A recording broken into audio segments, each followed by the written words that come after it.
Le thème de ce matin, c'est le signe du nom. Nous allons parler ce matin du principe spirituel du nom. Pour cela, nous allons baser cette étude sur deux textes. Le texte des Psaumes, chapitre 63, verset 5, et le texte d'Exode, chapitre 20, verset 7. Lisons Psaume 63, verset 5. Toute ma vie, je vais te bénir. Levez les mains en invoquant ton nom.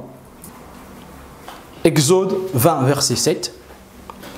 Tu ne prendras point le nom de l'Éternel, ton Dieu, en vain, car l'Éternel ne laissera point impuni celui qui prend son nom en vain. Dans ces deux textes, nous voyons comment le nom de l'Éternel est considéré. Déjà, le Seigneur lui-même, il commence par ces commandements qu'il donne à Moïse. Il dit, tu ne prendras pas en vain le nom de l'Éternel ton Dieu. Car l'Éternel ne laissera pas impuni celui qui prend son nom en vain. Ce matin, nous voulons parler de l'adoration du nom de Dieu, du nom du divin. Le but de cet enseignement, c'est comprendre comment adorer le nom du divin. Quel est le sens spirituel du nom? Comment, par le nom, nous pouvons rentrer dans la profondeur de notre adoration? Qu'est-ce qui arrive quand tu connais la profondeur du nom de ton Dieu? Peut-être que tu le sais déjà, mais donc ce sera pour toi un rappel. Peut-être aussi que tu le fais déjà, mais sans pourtant connaître la connotation spirituelle de ce que tu fais. Vous savez, il y a des choses que nous faisons par l'Esprit de Dieu. L'Esprit nous conduit à faire ces choses, mais nous ne connaissons pas la connotation spirituelle, la définition spirituelle de ce que nous faisons.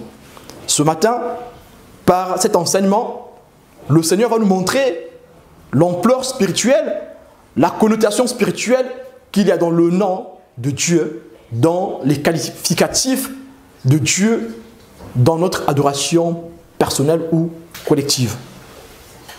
Vous voyez, ce matin, nous avons adoré le nom du Seigneur. Vous avez bien vu que le thème de ce matin a tourné autour du nom du Seigneur, par le fait que même dans les chants, vous voyez, nous avons un chant qui parle « Ton nom Seigneur », qui est une tour aux 4 vents. Quel est le sens spirituel du nom? Dans la révélation biblique, quelle est la valeur que porte le nom? Que ce soit le nom de Dieu ou le nom de qui que ce soit. Le but, c'est de savoir comment adorer ce Dieu en invoquant son nom. Comme nous l'avons lu dans Psaume 63, verset 5. Mais avant cela, nous allons tous voir ensemble quelle est la valeur que la Bible, que la révélation biblique donne au nom. La révélation biblique donne au nom une valeur créatrice. Le nom dans la Bible a une valeur créatrice. Dès le récit de la création, dès son commencement, dès la Genèse, dans Genèse 1, nous voyons que Dieu crée toutes choses. Mais quand Dieu crée toutes choses, qu'est-ce que Dieu utilise pour que la chose existe? C'est le nom. Dieu appelle le soleil, Dieu appelle la terre, et la terre existe. Dieu appelle le ciel, et le ciel existe. Dieu parachève la création en nommant les créatures. Quand tu dis jour, c'est le jour. Quand tu dis nuit, c'est la nuit. Quand tu dis terre, c'est la terre. Nous allons relire ces textes. Si quelqu'un veut prendre sa Bible pour lire les premiers versets de Genèse, chapitre 1, vous allez voir comment le nom a une valeur créatrice. Au commencement, Dieu créa le ciel et la terre. La terre n'était que chaos et vide. Il y avait des ténèbres à la surface de l'abîme et l'Esprit de Dieu planait au-dessus de l'eau. Dieu dit qu'il y ait de la lumière, et il y eut de la lumière. Dieu vit que la lumière était bonne, et il sépara la lumière des ténèbres. Dieu appela la lumière jour et les ténèbres nuit. Il y eut un soir et il y eut un matin. Amen. Merci Seigneur, merci. Nous voyons ici, Dieu dit que le jour soit et le jour fut. Dieu dit. Quand Dieu dit le jour se présente. Quand Dieu dit la terre se présente. Quand Dieu dit la nuit se présente. Et c'est comme ça que le nom ici porte la valeur créatrice. Le nom ici porte une connotation créatrice. Dans le premier récit de la création, c'est Dieu qui parachève la création en donnant un nom à chaque créature. Mais qu'est-ce qui se passe dans la deuxième partie, dans le second récit de la création? Dans le second récit de la création, nous avons Genèse chapitre 2 et chapitre 3. Qu'est-ce qui se passe? C'est Adam qui est chargé à nommer les animaux. Vous pouvez lire dans Genèse 2, verset 20. Adam est chargé de nommer tous les animaux. Et Adam, un peu plus bas, est même chargé de nommer la femme.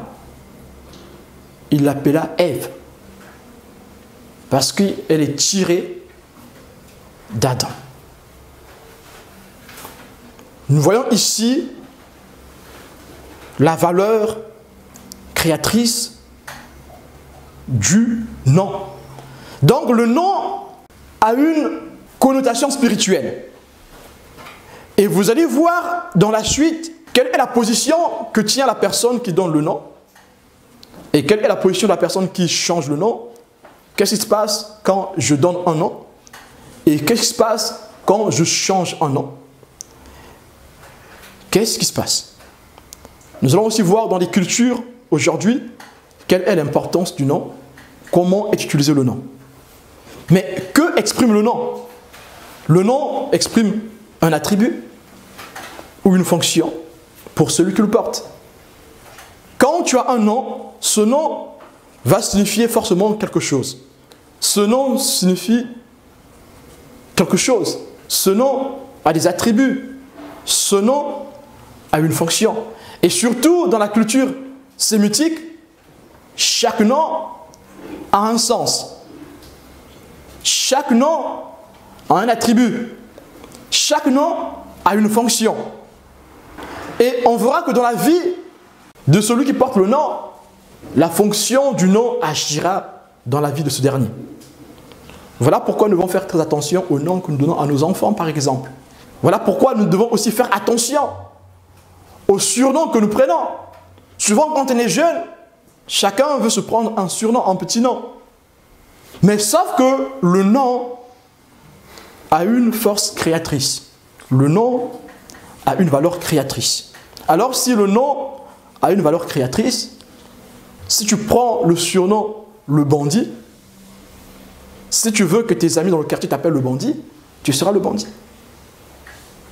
La fonction de ton nom va commencer à agir dans ta vie. Et pourtant, c'est un petit nom que tu viens de prendre, que tu viens d'emprunter. Le nom, c'est une identification. Comment on identifie une personne? On identifie une personne par le nom. Et même quand on sera au ciel, chacun de nous sera appelé par son nom. Voilà pourquoi même dans la culture moderne, on dit que le nom, il y a des noms propres et il y a des noms communs. Chacun de nous a un nom, c'est un nom propre, Et quand on sera devant le tribunal du Seigneur, quand on sera au ciel devant le Seigneur, il appellera chacun par son nom. Le nom que nous portons, c'est notre identité. Le nom représente notre identité. Si on appelle Fabrice, dans cette salle, si on dit Fabrice, ça sera moi. Si il y a un autre Fabrice, on précisera le nom de famille. Le nom caractérise ce que je suis. Si je porte un nom, les fonctions ou la fonction de ce nom agira aussi dans ma vie. Nous avons l'exemple de Jacob, le supplanteur. Jacob n'a-t-il pas supplanté le droit d'aînesse de son grand frère? Oui. Le nom ici vient prendre une signification spirituelle, un symbolisme. Dans la culture sémitique, on ne donnait pas le nom juste comme ça, comme aujourd'hui. Et aujourd'hui, quand on donne des prénoms à nos enfants, on prend le prénom qui est en vogue. On cherche sur Internet, bon, quel prénom est en vogue, allez. Nombreux sont les parents qui ne cherchent pas la signification du prénom qu'ils vont donner à leurs enfants. Oubliant que le nom a un attribut, le nom a une fonction.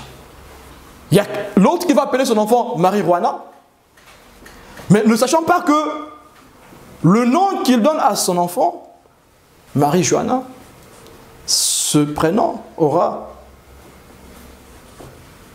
un impact spirituel dans la vie de ton enfant. L'exemple de Jacob dans Genèse 27, verset 36 est bien parlant.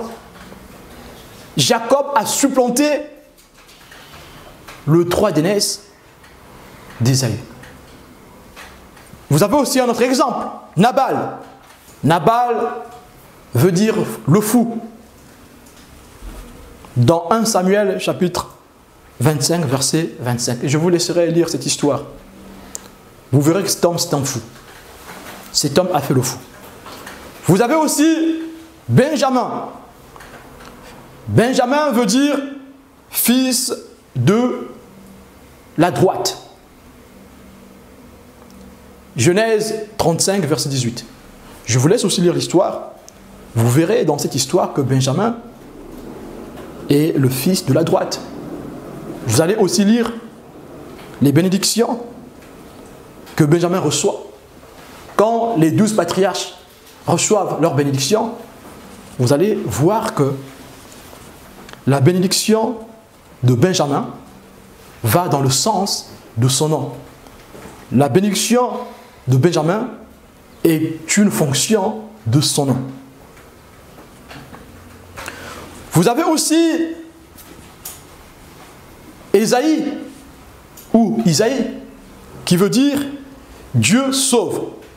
Si vous repartez dans le livre d'Ésaïe, vous allez voir que ce prophète apporte le message du Dieu qui sauve, le Dieu du salut.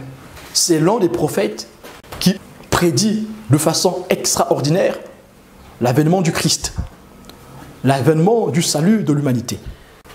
La signification du nom que porte ce prophète, c'est une fonction qui agit dans la vie de son ministère. Le nom a une connotation spirituelle. Le nom est un symbolisme très fort dans la vie de chaque être humain. Le nom fait partie intégrante de la personne. Le nom exprime la réalité profonde de ton âme. Ton nom exprime la réalité profonde de ton être. Voilà pourquoi il faut qu'on prenne au sérieux ces choses. Pour les futurs parents, le nom a une grande signification. Allez dans les familles, il y a des familles qui s'appellent la famille sauvage. Rentrez dans cette famille, essayez de discerner les comportements, les habitudes. Vous allez voir que ces personnes sont sauvages. Le nom a une fonction, le nom a un attribut. Le nom exprime la réalité de ce que tu es. Le nom exprime la profondeur de ton âme. Si tu t'appelles le fanfaron, si on rentre dans ta vie, on verra que tu es fanfaron. Alors, pour revenir sur la première partie, nous avons dit que Dieu est jaloux de son nom. Dieu ne laisse impuni celui qui prend en vain son nom. Mais pourquoi Dieu tient aussi fort à son nom? Pourquoi? Ça veut dire que pourquoi Dieu prend aussi position en ce qui concerne son nom? Pourquoi Dieu prend soin de nommer? Pourquoi? Pourquoi Dieu, dans le premier récit que nous avons lu, prend soin de nommer les créatures? Et pourquoi Dieu, dans le second récit, donne à Adam, à l'homme, de nommer les créatures? Pourquoi? C'est parce que nommer, c'est avoir prise sur une personne. Dites-moi, qui nomme un enfant? C'est les parents qui nomment un enfant. Si ce ne sont pas les parents qui nomment un enfant, ça sera le grand-parent qui va le faire. Celui qui nomme aura une prise sur la personne. Nommer, c'est avoir prise sur une personne. Ne laisse pas n'importe qui donner le nom à ton enfant. Si tu attends un enfant, ne laisse pas n'importe qui donner le nom à ton enfant. Parce que celui qui donne le nom a prise sur la personne.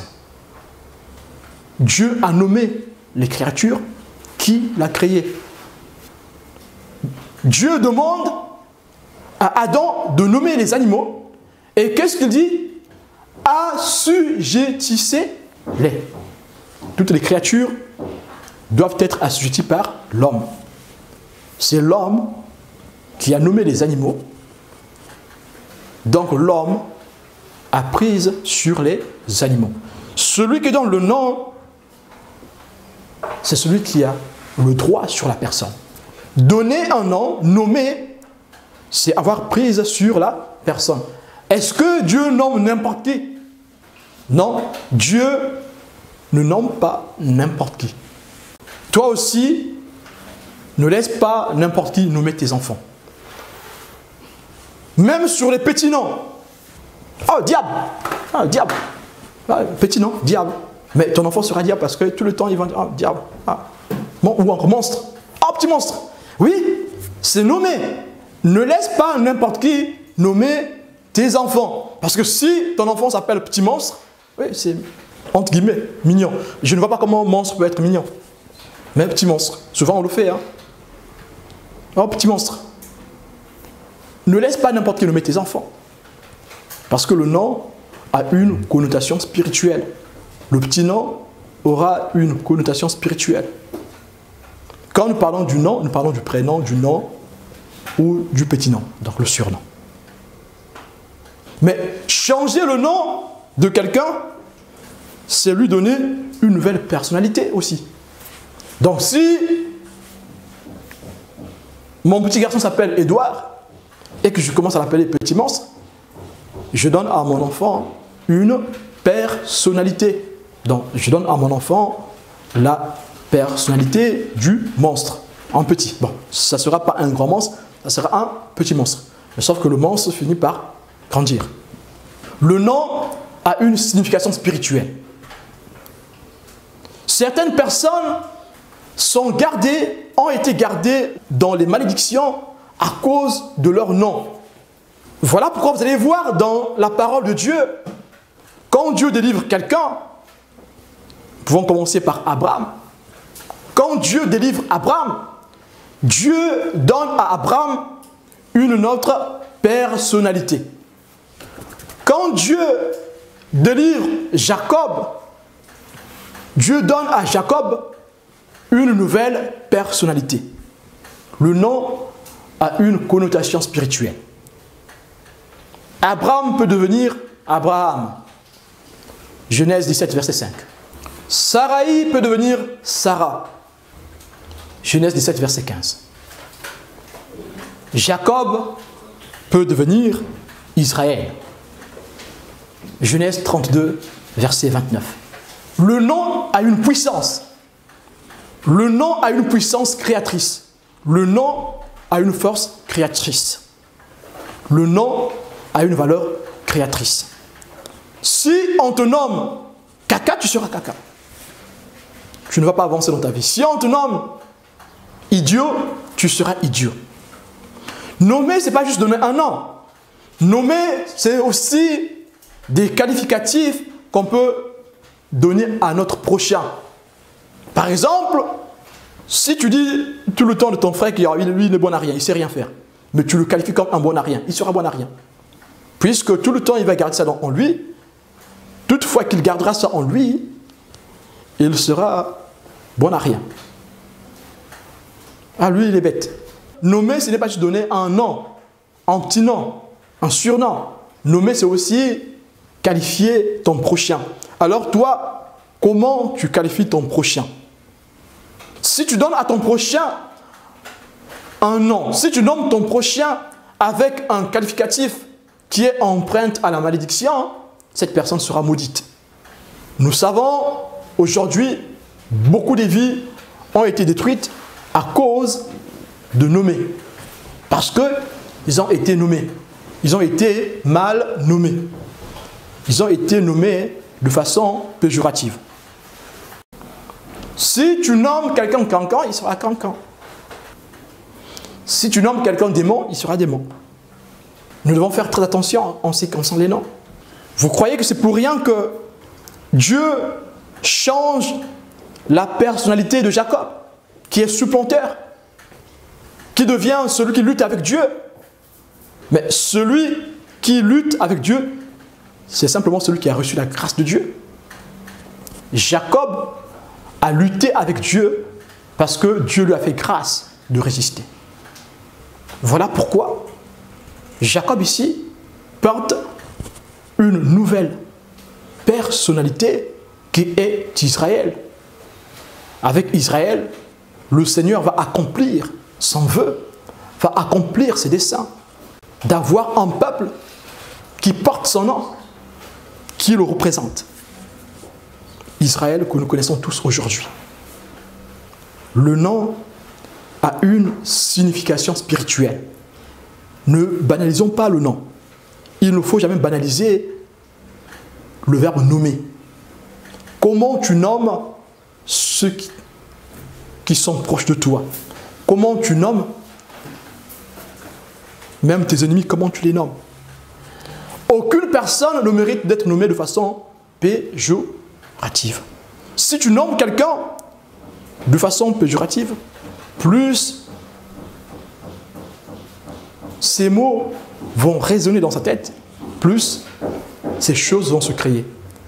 Nommer a un pouvoir créateur. Alléluia. C'est en nommant que Dieu a créé le ciel et la terre. Je ne sais pas si vous comprenez la connotation du verbe nommer. C'est en nommant que Dieu crée. C'est en nommant que Dieu donne sens à tout. Voilà pourquoi nous devons faire très attention. Sur le plan spirituel, nous devons faire très attention au nom. Abraham, en devenant Abraham, a été transformé. Vous avez dans le Nouveau Testament, Simon qui devient Pierre, il reçoit une nouvelle personnalité. Saul de Tarse qui choisit de porter le nom de Paul parce que Saul est devenu une nouvelle création. Quand quelqu'un est en Christ, il est une nouvelle création. Les choses anciennes sont passées. Voici toutes choses sont devenues nouvelles. 2 Corinthiens 5, verset 17. Pourquoi? C'est parce que cette personne a changé de personnalité. Simon devient Pierre parce que Simon a changé de personnalité.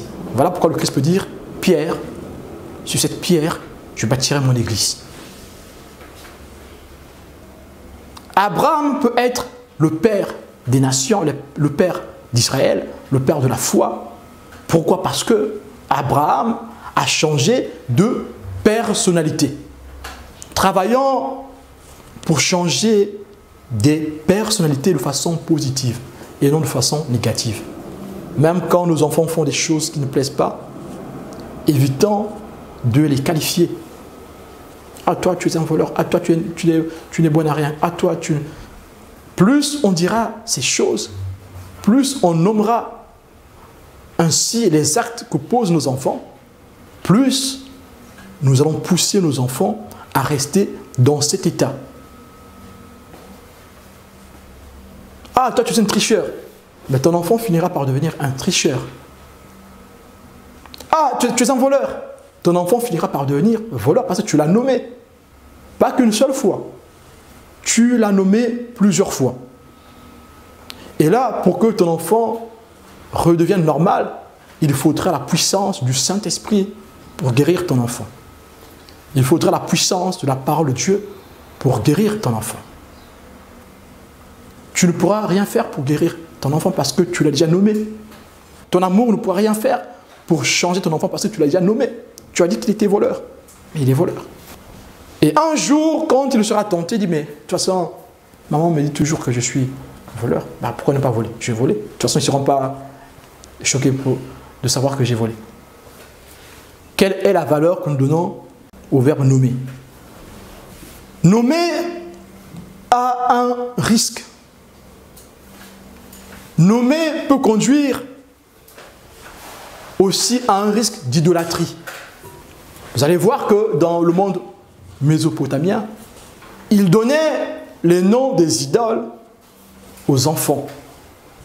C'est une forme d'idolâtrie.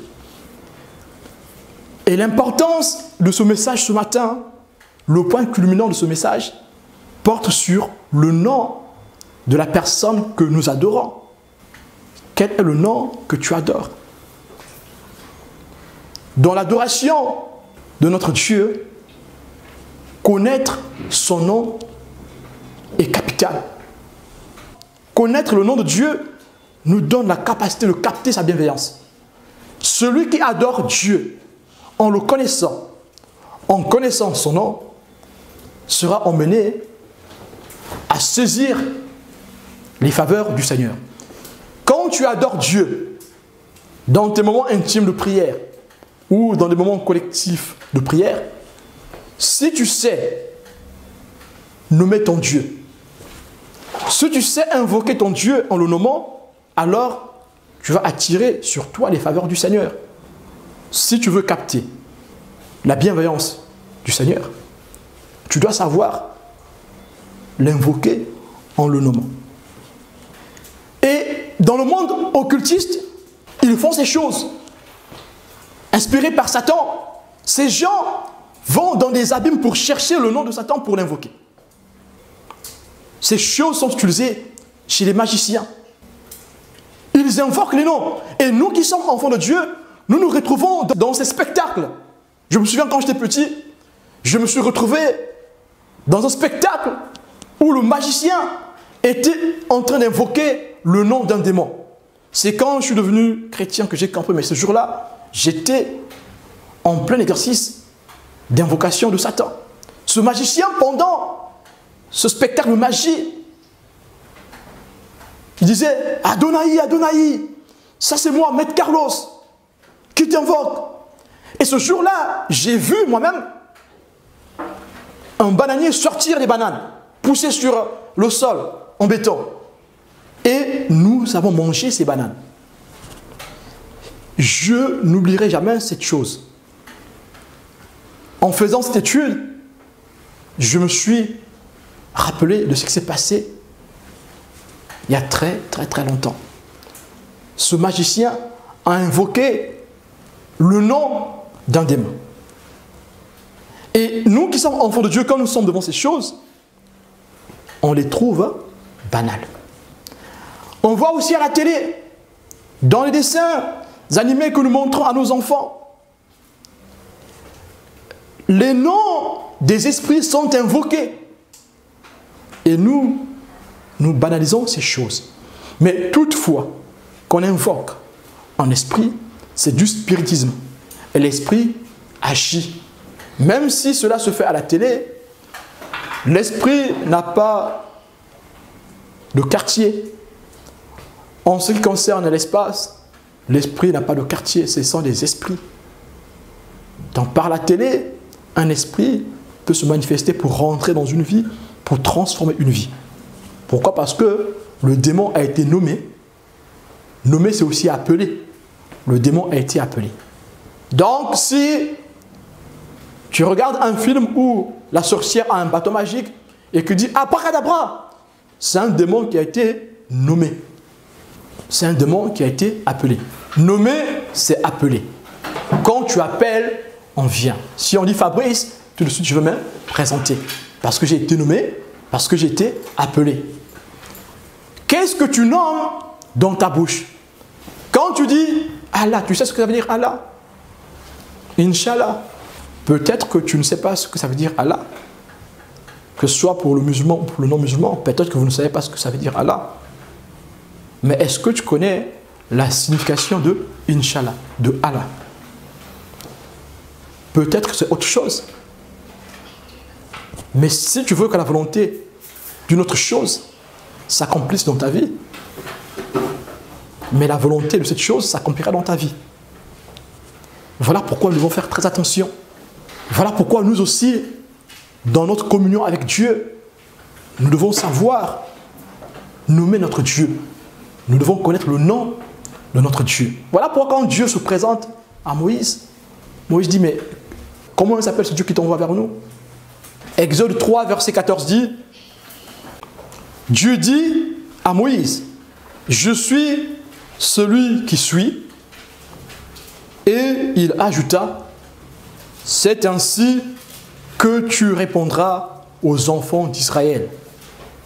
Celui qui s'appelle je suis m'a envoyé vers vous. Je vais vous lire une version que j'aime bien. Alors que nous dit la version Chouraki. Elohim dit à Moshe, Ayez, Asher, Ayez. Je serai qui je serai. Il dit, ainsi tu diras au béné Israël, je serai et hier m'a envoyé vers vous. Et hier, Asher, et hier, je serai qui je serai. Pour la première fois, que Dieu révèle ce nom à Moïse. Et pourtant, quand nous repartons dans Exode, ici nous voyons comment Dieu proclame son nom. Il n'y a rien de plus grand que le nom de Dieu. Et même quand Dieu lui-même parle de son nom, Dieu parle de son nom à la troisième personne. C'est pour vous montrer la puissance, l'importance du nom de Dieu. Toute l'adoration du croyant réside sur le nom de Dieu. Tu ne peux vivre une relation sincère avec le Seigneur si tu ne connais pas son nom. Tu ne peux vivre une relation profonde dans le Seigneur si son nom ne t'a pas été révélé. D'où la puissance du nom. D'où la puissance créatrice du nom. Ici, on comprend l'importance que revêt le nom qui est donné dans Exode. Le nom qui est proclamé par Dieu lui-même. Ayez, Asher, ayez. Je serai qui je serai. Alors, si tu ne connais pas l'importance du nom, si tu ne connais pas l'importance de nommer, d'appeler, tu appelleras n'importe qui. Il faut que tu saches qui tu appelles dans ta vie. Voilà pourquoi vous allez voir que dans la Bible, dans la révélation biblique, Dieu choisit lui-même de se nommer. Quand l'ange de l'Éternel se présente à Manoach, le père de Samson, il dit, quel est ton nom? L'ange lui répond, mon nom est merveilleux. C'est Dieu qui choisit de se révéler, de se nommer. c'est Dieu qui choisit de s'appeler. Ce n'est pas l'homme qui choisit d'appeler Dieu, mais c'est Dieu qui choisit de s'appeler, de se nommer. Nous voyons qu'avec les patriarches, Dieu se présente comme le Dieu des ancêtres. Dieu, le Dieu Tout-Puissant, Elohim, se présente au temps des patriarches comme étant le Dieu des ancêtres. Dieu, dans cette appellation, est en train de préfigurer la résurrection. Le Dieu des ancêtres, pas les ancêtres qui sont morts, mais les ancêtres qui sont vivants par la vie qui leur est donnée par le Seigneur. Voilà pourquoi nous pouvons adorer le Dieu d'Abraham, le Dieu d'Isaac, le Dieu de Jacob. Ici, nous voyons qu'Israël peut alors adorer le Dieu d'Abraham, le Dieu d'Isaac et le Dieu de Jacob. Et sur le mont Horeb, Dieu se révèle lui-même encore. Cette fois-ci, il ne se révèle pas en tant que le Dieu d'Abraham, le Dieu d'Isaac et le Dieu de Jacob, mais il se révèle en tant que Ehyeh, Asher, Ehyeh. Par ceci, nous voyons que le nom, c'est Dieu lui-même.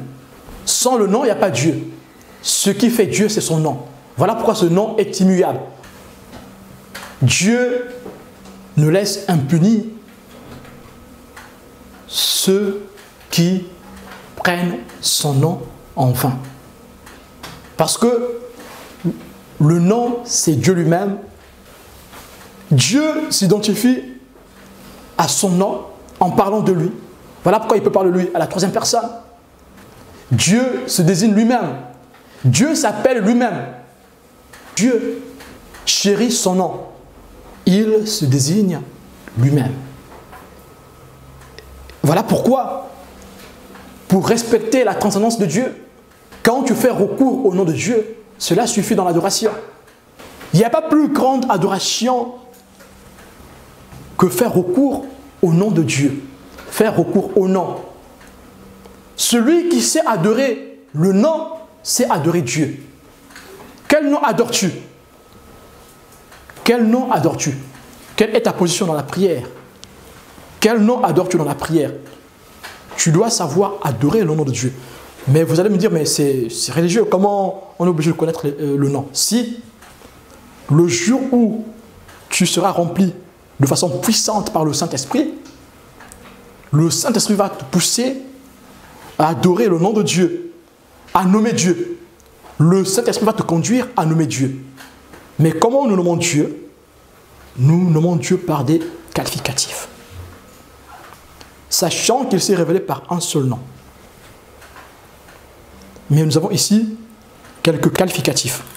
Nous allons faire un exercice. Ceux qui ont des stylos, ils peuvent noter.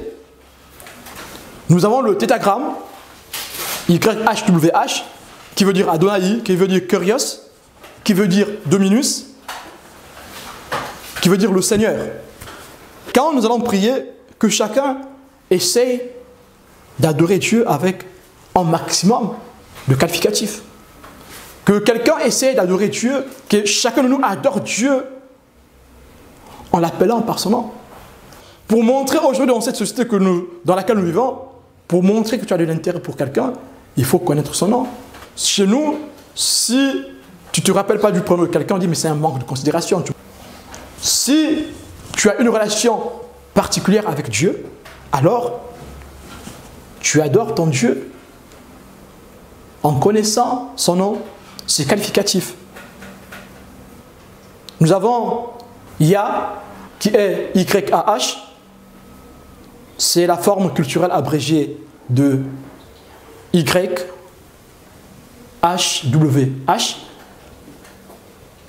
Nous avons un exemple, Alléluia, louer le Seigneur.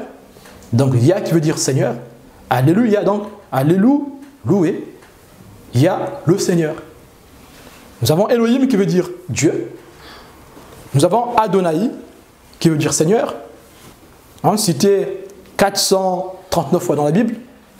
Vous avez Adonai YHWH qui veut dire Adonai Elohim. Vous avez Elohim Sabaoth, Dieu de l'univers. Vous avez El qui veut dire Dieu, cité 67 fois et dans les psaumes et 55 fois dans Job. Eloah qui veut dire Dieu en araméen. Vous avez Adonai Elohim qui veut dire Seigneur Dieu. Shaddai qui veut dire le puissant, le tout-puissant, le maître de tout. Elion, le Très-Haut.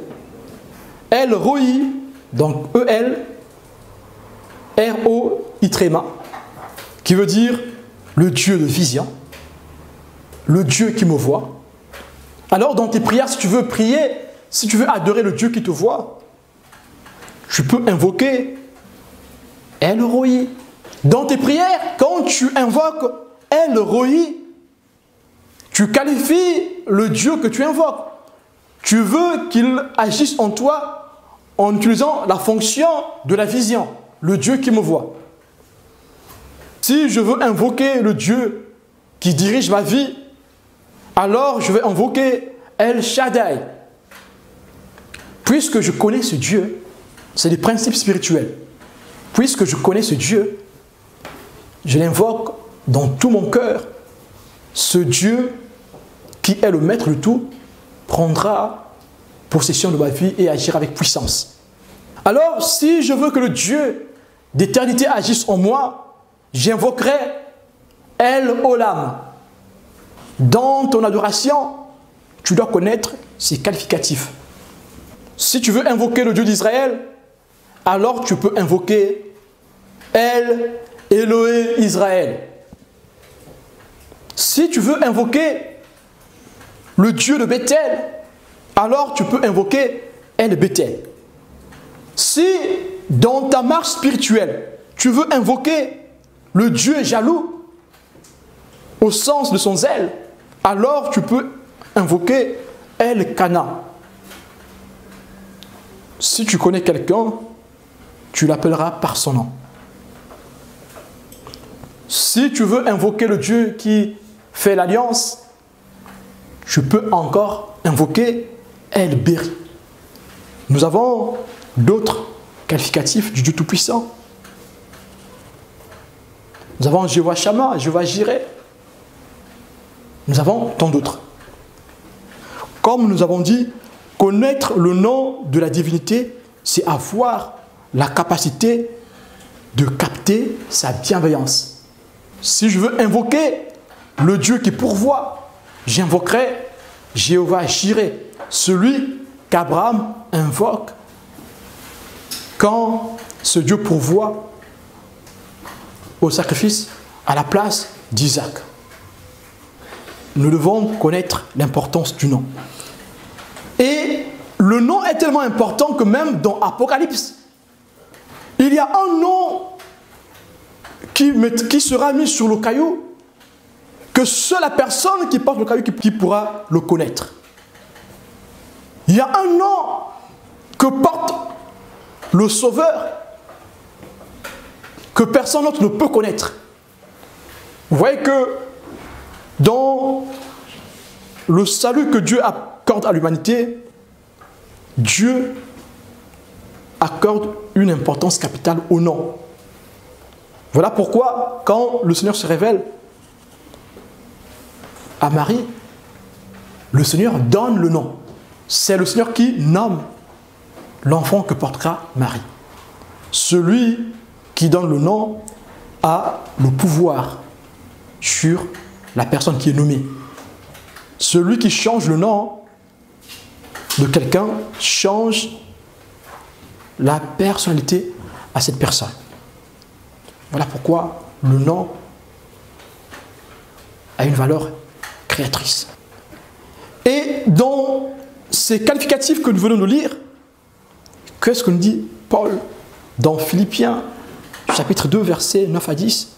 Il dit, c'est aussi pourquoi Dieu l'a élevé à la plus haute place et lui a donné le nom qui est au-dessus de tout nom. afin qu'au nom de Jésus, chacun plie le genou dans le ciel, sur la terre et sous la terre. Le nom de Jésus. Le nom qui vient couronner la révélation